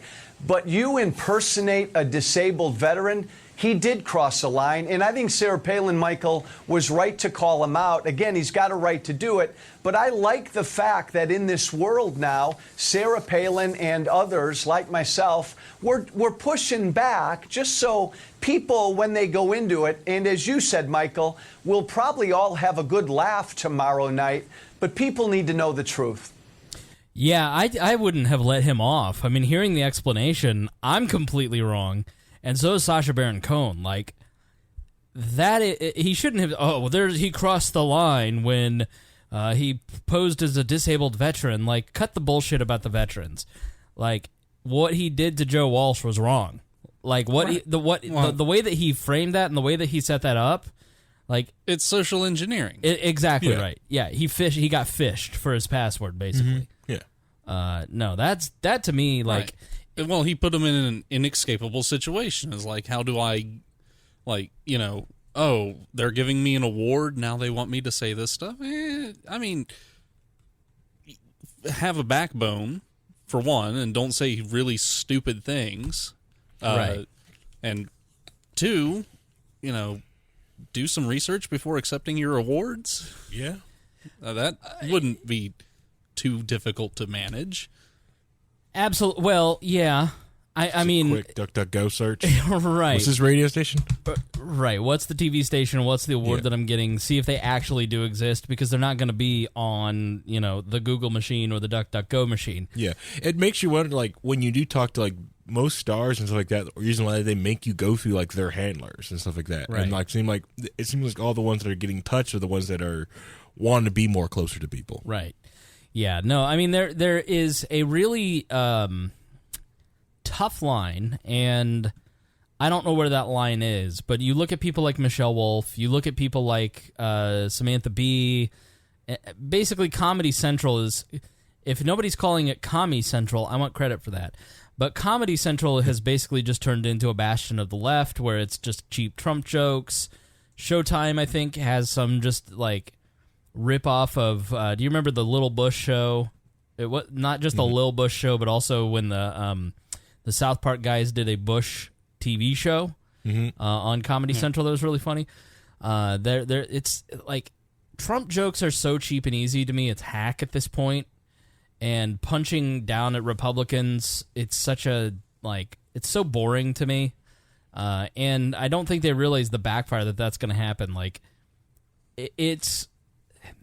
I look at this and I go, okay, yeah, he's a comedian, but you also do bear some responsibility, like, from a journalistic angle. Having worked in journalism and having worked in comedy, I look at it, and politics, I look at it and go, you do bear some societal responsibility for the things that come out of your mouth, because you're not in a dark nightclub with 30 people where you're just trying to entertain the crowd with jokes. What you're trying to do is make a political point using entertaining tactics. And then when people say what you're doing is inappropriate, you cry, I'm a comedian. Like, I'm sorry, that doesn't let you off the hook for having some responsibility.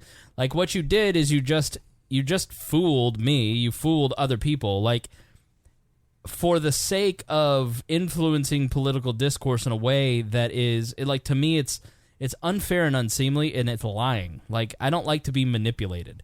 And I feel like, having now heard the explanation, because seeing his face, as Joe Walsh outlined that, listening to his words, he sounded genuine in the setup. He had photos that you didn't see because you'd heard the explanation of the award, of him at the TV station. So I believe his explanation. What Sacha Baron Cohen is doing is manipulation and is propaganda in the name of humor, and that's not comedy. Like, comedy is very different than what he and The Daily Show and Samantha Bee now are trafficking in. Right. Yeah. And it's manipulation in the name of comedy, in the name of entertainment, in the name of propaganda. Right. Right. It's very irresponsible to manipulate somebody into a position where they don't feel like they can't say what you put on the teleprompter in front of them. Right. And then parade that around as their genuinely held position. Is there some responsibility of Joe Walsh? Like, Matt Gaetz clearly said, I'm not going to say that on the television. Oh, like, absolutely. Now, that was a different situation because the character, Sacha, was in the office of Matt Gaetz, whereas with Joe Walsh, he was in like a TV studio. Mm-hmm. And Trent Lott and some of the others were in their offices. So each one of these situations could be totally different. But yeah, I mean, I'm correcting the record based on what I said 20 minutes ago. Like, after hearing the explanation, like, it's totally inappropriate. Yeah. Like, you just don't get to, like, lie and manipulate like that. Like, that's no matter how much I have respect as I have for him as a comedian, like, now you look at it and you go, what the? Well, yeah, because usually when you see something like that, like a episode of Jackass, right? Right. Afterwards, right? They stop and like, haha, this is the joke. This is where you're coming in. They kind of like they show the person. They bring the person out of the way. This is more of like they did it, and then now we're going to cut it, release it, and you have no way to defend yourself. You can't even laugh it off in front of anyone, right? You know, and then they're defending it. That's the issue with it. It'd be different if they were like, "Ha, that's the joke. Look at what we just did." Like, and you see, Larry Pratt there laughing. I can't believe they just did that. It was, right. It was hilarious. You're having fun, but we don't see that. Sure. We just see, oh, you just made fun of a 60-plus-year-old man. That's why I think, like, the Impractical Jokers, everybody loves that show because it's four childhood friends busting balls on each other and, like, pranking each other and, it's all in totally good fun. And, like, I've always said that. Like, when people... It's like the fight that Roger and I had. Roger thought that was great content, and I go, Roger, that's not good content. It's only good content if people think that we actually have a respect for each other. Mm-hmm. When people think that we're actually fighting, we're actually mad at each other, then it's not good content. Right. Because that was a literal, legitimate fight. Like, that's not good content. Me and Harry bickering over a coffee machine is good content because people fundamentally know that Harry and I respect each other and that it's for fun. Yeah, and I was going to use my coffee maker regardless. But fuck you, man. But yeah, I mean, I don't know. I just don't have the stomach for that kind of manipulation. Well, yeah, the Impractical Jokers, the only people who get hurt in that show are them. Right. They only go after themselves. Granted, they bring people in on it, but it's to attack each other. Right. You don't go after anyone else, and they're all laughing and having a good time about it, and they showcase all of that, and like they're still, and they show that like, hey, we're still friends. Yeah, absolutely. Because it'd be different. It's like, man, if, you see someone like stomp off, right? It's like, okay, that wasn't cool. Yeah. So I just, and I get like Borat. The whole deal was always making people look stupid and humiliation, but maybe I'm just growing up and changing, but I still thought it was hilarious when I watched it. But I never thought Borat was funny, but LG was kind of hilarious. You're a Philistine then, but I did love The Dictator. I thought that was hilarious, though. I don't think I've ever saw that one. I saw Bruno, and I didn't think that one was nearly as good. It was funny when like they had to sit on the Mexicans. Like, people are so nice, and I noticed this in this new show. People are so polite. One of the characters on this new show on Showtime is a woman who runs an art gallery, and the guy uses his bodily fluids as an artist, as a palette, basically. And the woman is just holding his art, and like at one point he's making a paintbrush out of pubes, and she's like, "Do you want some?" And like she cuts out, like she's so nice to this guy. Like, she just goes to the end of the earth to people please this person, and I don't know, he's taking advantage of people's good nature to make them look dumb. Mm-hmm. And maybe I'm not as much of a fan as I thought. I guess I should have known better. Coming from where I do, nothing is real. Nothing that you see on television is real at all, ever. Yeah. Sorry. All right, let's start wrapping up. Final thoughts for this episode. Let's start with Harry. First off, I'd like to thank Jason Doolittle for the coffee maker. It has made my night better. It's amazing. Are you tearing up? Are you crying? Glad to have coffee here. It's great. One thing with the guns, I'm glad you enjoyed guns. I want to take you back going to let you try out rifles. Maybe we'll do that when Stone or Craig DaCosta comes up. We could go rifle shooting. Yeah. Or maybe we can talk to somebody, go up to the fish, with the skeet and go skeet shooting. Mm-hmm. Of course, I don't know if I want to trust you with a shotgun. Skeet shooting, is that the one where I use the skis and I'm skiing from location to location? Is that what? No, that would be biathlon. I believe. It's a biathlon. Oh, okay. And I'm not doing that. That's too cold for that. I'm straight. No biathlon for me. It's too cold for that for me. That's the one where you get the clay pigeons. They go up in the air and you get 2 shots. Oh, okay. Gotcha. All right. Yeah, I had a great time. And yeah, my birthday, September 9th is my birthday, and we usually have a party. Hopefully Jer has it at his house this year. Probably asked for one too many public apologies, to be honest.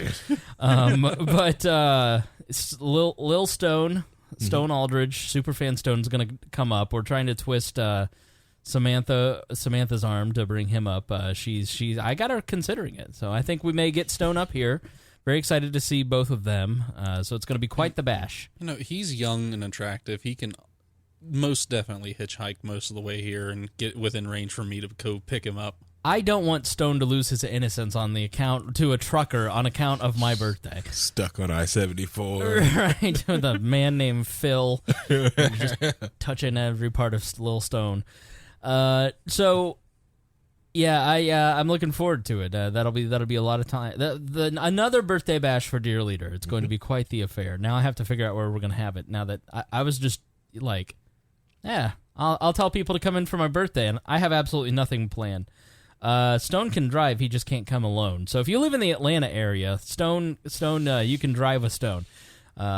Otherwise, he gets grounded by his mom. If he has a chauffeur's license, you can drink in his back seat, so it could be one long liberty and chill. Right. All right. Other thoughts? I do always like to recommend, some people who just want that at-home weapon to protect their house. I love the youth shotgun because you can shoot it one-handed. It's easy to shoot. It does really great. It's not that intimidating to fire but it's still a freaking shotgun. Granted, it's hard to reload it, but so that's on me. The other home defense weapon I like is just anything that you're comfortable with. Right. So just find out something you're comfortable with, you know how to use, and that you're willing to use, and that is the best weapon for you. Depending, no matter what anybody says. It's what's best for you. Just like martial arts style. Whatever's best for you is effective. When it comes... so the other thing with the social engineering thing, when it comes down to basically what Sacha did is basically what any other social engineering hacker does. Try to get past codes, you get past security. They go through inherent things. It's the way you bypass all securities. You go after things of known trust. Like, I'm getting a reward, so I trust this. It's Israel. I love Israel. Israel, so I trust Israel. It's Microsoft, so I trust Microsoft. It's those things like that. So every scam is built off those trusts that you just inherently trust. So that's what people attack. It sucks, but that's what people attack. Right. Yeah. All right, Paul. Well, I've not got much other than the standard plug for Liberty and Chill, and we are working on things for the Liberty and Chill distributed, or the regional Liberty and Chills, however you want to refer to it. We do have a few signups. If you go to the Facebook group, Liberty and Chill presented by Wall, ask to join. We've got a couple of new members. The form that we are using is now live, and it is pinned to the top of the group. So cool. We have had a few people express interest that haven't filled that out. We do have a couple of people that have filled it out, and I'm working on the next steps. All right. Excellent. Yay. I want to thank Craig DaCosta, Christy Avery, Brandon Luke, and especially Jason Doolittle for being our $100 a month subscribers. And thanks to Jason for his generosity. We had such a great time with him coming in town. Our $100 a month subscribers get to come on the show. We're going to have Craig in September. Christy's been on, but we may have her on again soon. She feels cheated because she didn't get a boys' weekend. So we'll have Christy. And then Brandon Luke's coming through town. Hopefully we'll see him soon, too. The best part about the Patreon, as I was talking with Jason and I was telling him, the best part about the Patreon is the two-way relationship with the audience that we now have. It's not just with our $100 a month names that you hear all the time. It's with so many other people. And I don't know, I think the idea that when you ask people to support you, they feel more invested in what you're doing, and then it ends up, you end up getting more two-way communication from folks. And it's just been really awesome. So we had a great month this month. Let me take a look at the patrons here. A lot of new patrons, up almost $70, almost $80 this month in new patrons, which is really incredible. So want to thank the following people. Let's do our $125 tier. Brandon Luke, Christy Avery, Craig DaCosta, Jason Doolittle. A new one, Catherine Iverson. Catherine found us through the Facebook page, joined the Facebook group, and now just she's on a liking streak. She's just full in on wall, and we're so excited to have Catherine involved and being a Patreon subscriber. Richard McGurr, longtime supporter of the program, has upgraded to the $25 membership. Jacob I'm so sorry, Jacob. Jacob Castoreno is also a new one. The Liberty Extract. Make sure you check that out. Michael Schulteis, our good buddy. Joshua Sexton, Jacob Klingensmith, Eric Neff, Rick Irvine, Stone Aldridge, Nick Economopoulos, Chad Oakage, Joey Turner, Carly Ernst, Brandon Kester, Heidi Aldridge, Christian Emmons, Dan Dunbar, Doug Stream, Christopher Brokoff, and Todd Singer. Thanks so much at that $25 tier. At the $10 tier, Ryan Robertson, I'm so sorry. He's brand new to the Patreon. Oh, man. I'm so sorry. Listen, you guys have to understand I'm bad with names. I'm just going to butcher this, and I'm so sorry to her. Evgenia Maktakova. I think I did it. Please email me and tell me if I did that right. Logan Knoll, but Evgenia and Ryan are brand new to the Patreon. We're so glad to have you guys. Ben Dolan, Logan Knoll, Brantley Spicer, Derek Scott, Michael Eugene Rowe, Kristen, Toby Stoltzfuss, David Downey, Albert Morakowitz, Tom Howd, AJ Valaza, Ray Wolf, Jordan Laycock, Lauren Moss, Mark English, Derek Lynn, John Brett, Chris Murray, Ryan Hold, Joshua Laughlin, Samuel Alexander, Jeremy Franklin, Brian Kloss, Joe Benavidez, Sarah Potter, that's Sarah Morrill now, Eric Bartline, David Stovall, Jess Nixon, Justin Mitchell, Derek Mishu, Mike Tront, Zach Felker, James Darling, Brian Travis, Chris Lane, Ryan Clancy, Ken Walker, and Rebecca Cash. Thank you all for being at the $10 level, and as well as you, Paul Copeland, is at the $10 level. You're just not on my list. You're on a super secret list. So thank you. No problem. So yeah, I'm so happy that you guys support us on a monthly basis. You guys always help fund. We're working on some new video projects, some new merch. And so we take all that money and we keep upgrading, keep building, and you guys make it possible. So thank you so much. I'm trying not to belch because I had some Perrier before everyone was. Isn't it nice? Well, yeah. That flat water you drink? Yeah, so here's the thing. I love Coke and I love ginger ale because they bite your face off, but there's calories. And so where was I? I had one here, I believe. Okay. When Jason came, I was like, this isn't bad. And then we went to the Columbia Club, met Mark Rutherford for some Perrier water and limes. Mm-hmm. And I was like, you know what? This is delicious. Harry is right. And so I bought myself a case, and it really kind of helps with that. You crave that carbonated soda when you're eating, dinner or food or whatever, and it just, you have a little bit of that with a twist of lime, and it kind of cures that craving without the calories. See, I first got into it because I used to give up alcohol for Lent, so it was, and nothing took that. I missed a bite of beer and whiskey, and nothing could replace it. It would drive me nuts all through Lent, and then I tried sparkling water, and I'm like, oh, I'm good. Right. All right, kids. Thanks so much for joining us here in this episode. Tomorrow we will be here with Dakota of the Boss Hog of Liberty, brand new headquarters. They have a studio before us, brand new logo. We'll talk more about that. Speaking of the studio, yes, sir. Those of you out there not giving to the Patreon need to make it really awkward for Dear Leader by getting us up over that $1,500 a month, so that they have to consider, contractually obligated. That's right. Have to find a studio. I'm all for it. I mean, I would love to not have everybody at my house. Right.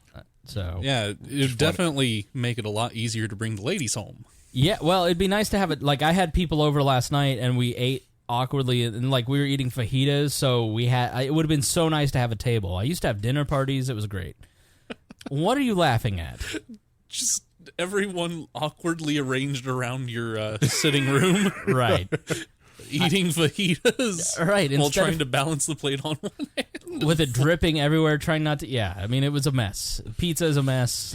So please, folks out there, save Dear Leader from having to make these decisions. Well, the production value would be great. It'd be great to have our own studio, but we will eventually. We'll get there, especially if you help. So, and then it's got some bonus content for our Patreon people that Matt Whitliff and I are. We're going to do episode 2 of Defined. We're going to talk about the origins of the libertarian movement, and only Patreon people can hear that initially as we kind of flesh that series out.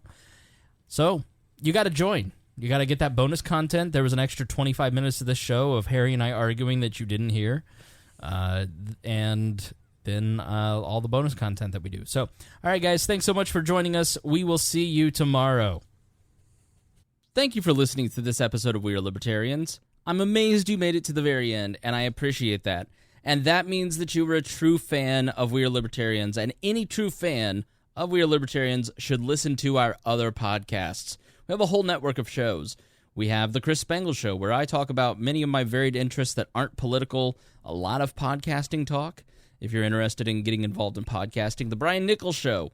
Brian talks to a lot of different folks from the left, the right, the center, the libertarian movement. If you love We Are Libertarians, you will love the Brian Nichols Show. The Boss Hog of Liberty. The Boss Hog has basically created a media empire in his small town and has taken over, along with his co-host Dakota Davis. I think it's really interesting to see how they've built a media network, and I encourage you to do the same. Upward Political Training. It's a podcast where I've put a lot of training for libertarians on how to spread the message. The Cost. This is a podcast where we break down the human costs of government policy, so be sure to check that out. Raw Audio Politics, where basically I take unedited speeches and interviews and stuff that I want to listen to, and I put it in a podcast feed for you. Miranda's World. Miranda is one of the craziest human beings in a good way that I've ever met. She's so entertaining and so much fun, and I think you will love that. And who could not listen to Tad Talk? Tad Western brings you the rootinest, tootinest good time this side of the Mississippi. So be sure to check that out. He's one of the funniest human beings that I know. And if you are chubby and you need to get in shape, then you can't outrun the fork with Brett Bittner, where he talks about keto. Yes, I gave Brett Bittner a show. And you can check out a bunch of other podcasts at libertarianpodcasts.com. I have put together all of my favorite libertarian podcasts up there at libertarianpodcast.com, including our friends Lions of Liberty, The Lava Flow, The Johnny Rocket Launchpad. The Scott Horton Show is one that I definitely think you should be listening to. So go check that out. Lots of great libertarian podcasts out there. You may not know where to start. Start there. And we've also got a comprehensive list of all the libertarian podcasts I can find. Thank you for listening, and if you love We Are Libertarians, please check out all of our shows at wearelibertarians.com. Thank you for listening to the We Are Libertarians Network. Get our other shows at wearelibertarians.com.